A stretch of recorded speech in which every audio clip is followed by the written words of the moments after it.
সুপ্রভাত বন্ধুরা, আবার আরেকটা নতুন ব্লগ নিয়ে আমি চলে আসছি আপনাদের সামনে। কিন্তু আজকে আবহাওয়ার অবস্থা খুবই খারাপ, চারিদিকে বৃষ্টি হচ্ছে।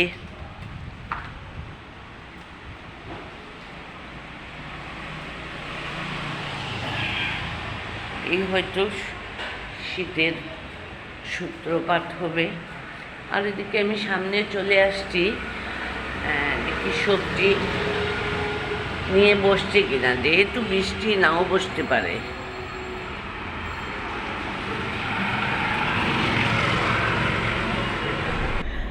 যেহেতু বৃষ্টি নাও বসতে পারে না, ওরা তো বসেছে, কারণ ওদের তো পেট চালাতে হবে, তাই সবজি নিয়ে বসেছে। এখন আমি ঘরে যাব, গিয়ে আমার পতিদেবতাকে বলবো যে সবজি যা যা সবজি লাগে তা কিনে নিয়ে আসতে। চাটা থেকে চা নিয়ে যাচ্ছি, এখন চা খাবো, সকালের চা।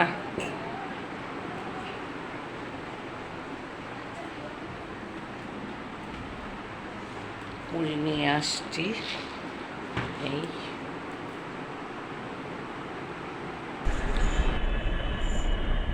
চা খেতে খেতে আমার চিন্তা ভাবনা চলতেছে যে আজকে রান্না বান্না কি হবে,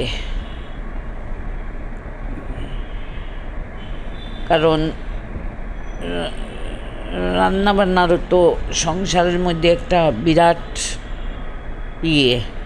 যদি আমাদের এক এক সময় চিন্তা করি, যদি আমাদের পেট না থাকতো তাহলে তো এইসব কাজের কোনো প্রয়োজনই ছিল না। আর এদিকে এখন সম্ভবত 8:30 বাজে। আর শরীরের কথা নাই বা বললাম, প্রতিদিন ভালোও লাগে না, শরীরটা যে খুব একটা ভালো যাচ্ছে তা কিন্তু নাই, কিন্তু তারপরেও আমার চলতে হয়, চলবো।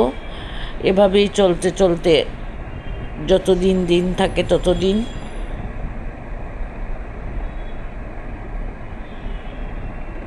ফুরিয়ে যায়। আজ বাজার থেকে সবজি রাখা হয়েছে। বাজার বলতে এই সামনে ঠেলা থেকে একই ডাটা সবজি, এইগুলাকে আমরা রুবি উড়ি বলি, রামাইশু কেউ বলে, বাঁধাকপি, ভেন্ডি,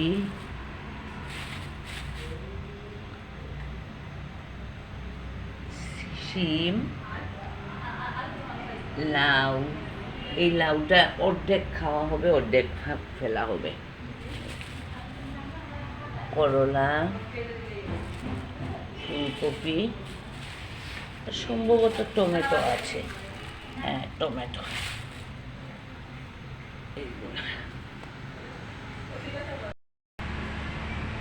বৃষ্টি পড়তেছে, আমি কিভাবে ফুল তুলব?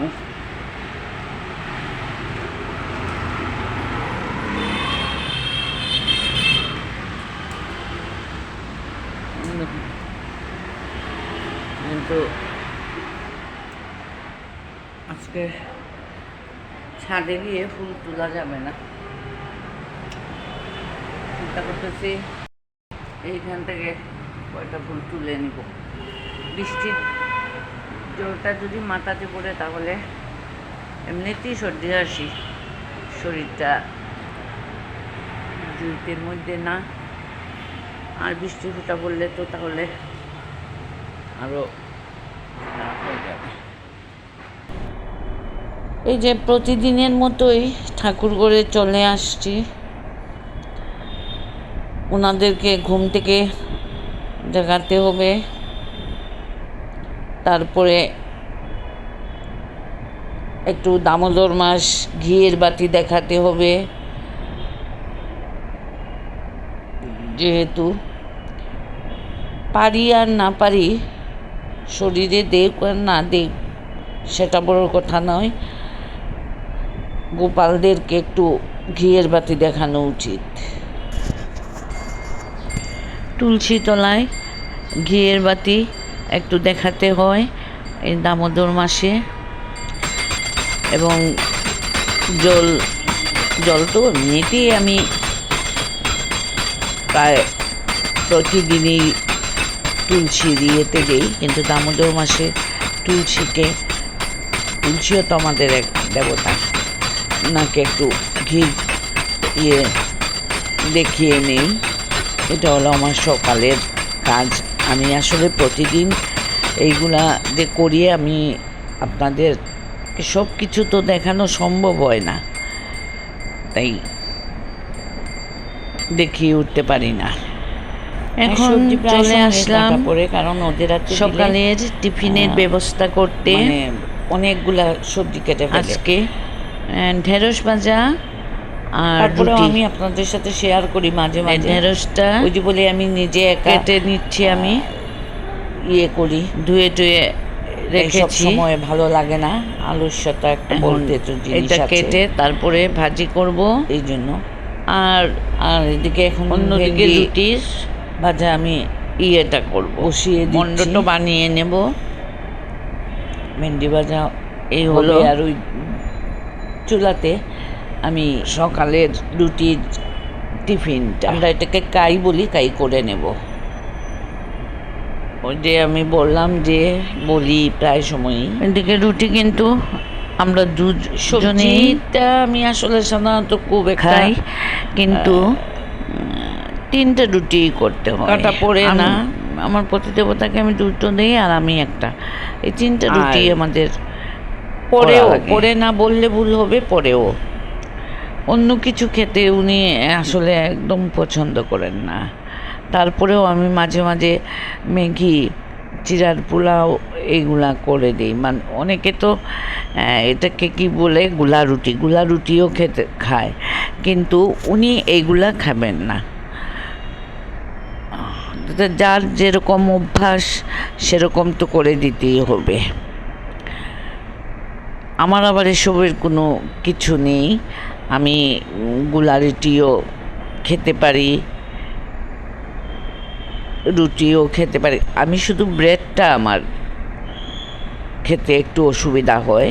আপনারা বলতে পারেন রুটি করলেন তো খেলেন কোন সময়?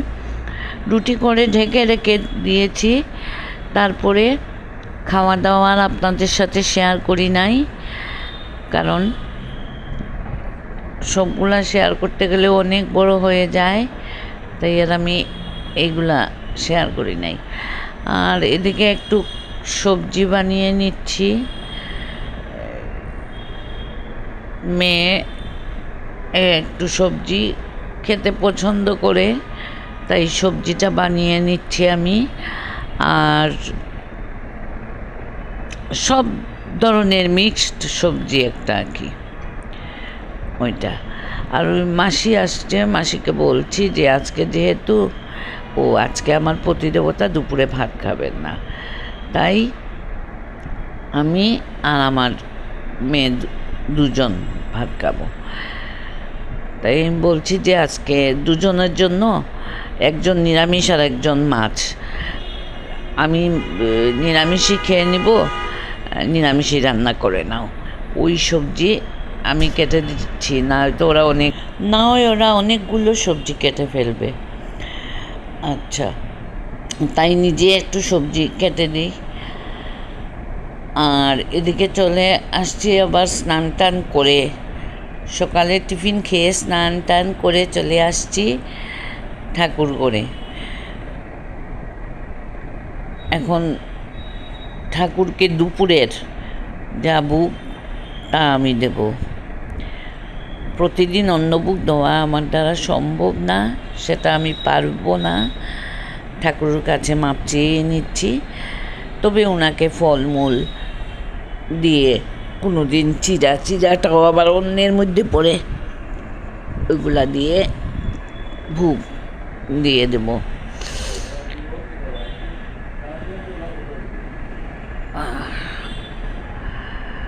কারণ এতটুকু যে আমি বেঁচে আছি আমি মনে করি ওনাদের জন্যই।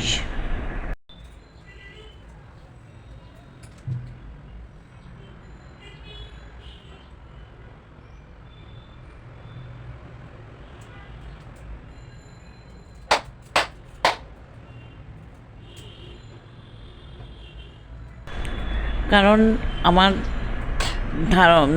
ধারণা মন প্রাণ দিন ডাকলে উনি সাড়া দিবেন। তাই আমার শত অসুখ এবং পারিবারিক শত বাধা বিপত্তি আসুক না কেন, সব কিছু কিন্তু আমি কাটিয়ে উঠে যাই।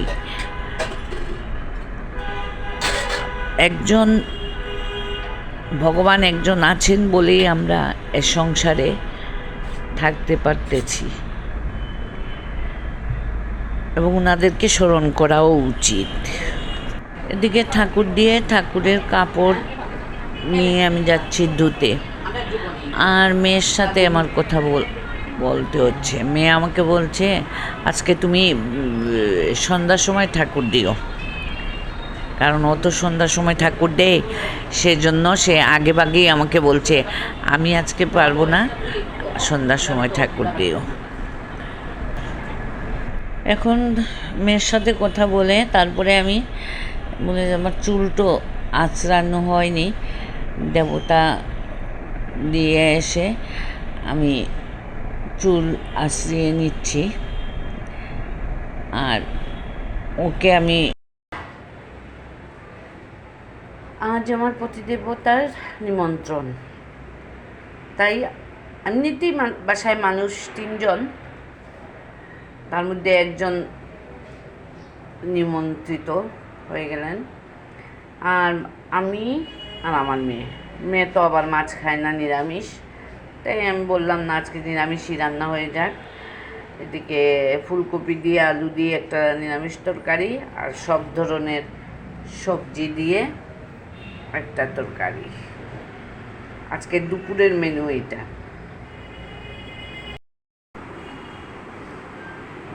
এই দেখেন আমার মেয়ে খাচ্ছে, আর এদিকে আমার ভাতের তাল বেড়ে রেখেছি।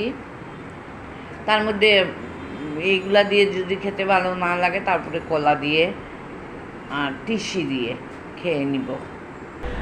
দুপুরের পর আমি আর আপনাদের সাথে কোনো ব্লগ শেয়ার করি নাই, কিন্তু এখন করতেছি। এই যে কাপড়গুলো ইস্ত্রি করে নিচ্ছি, কখন যে ডক্টর অ্যাপয়েন্টমেন্ট পাবো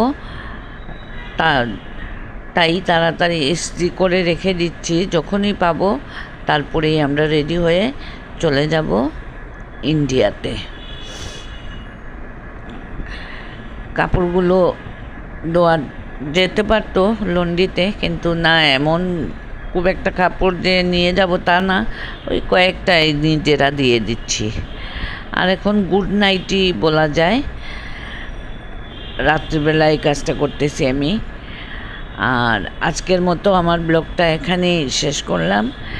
যদি আপনাদের একটু ভালো লাগে তাহলে একটা লাইক, কমেন্ট, সাবস্ক্রাইব করবেন। আর ব্লগ আসলে এখন এমন একটা পর্যায়ে এসছে যে শরীরটা প্রায় সময় ভালো থাকে না, প্রতিদিন দোয়াও হয় না, গ্যাপ পড়ে যাচ্ছে।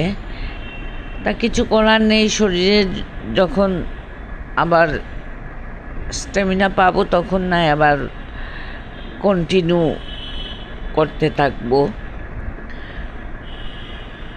এই হচ্ছে আমার,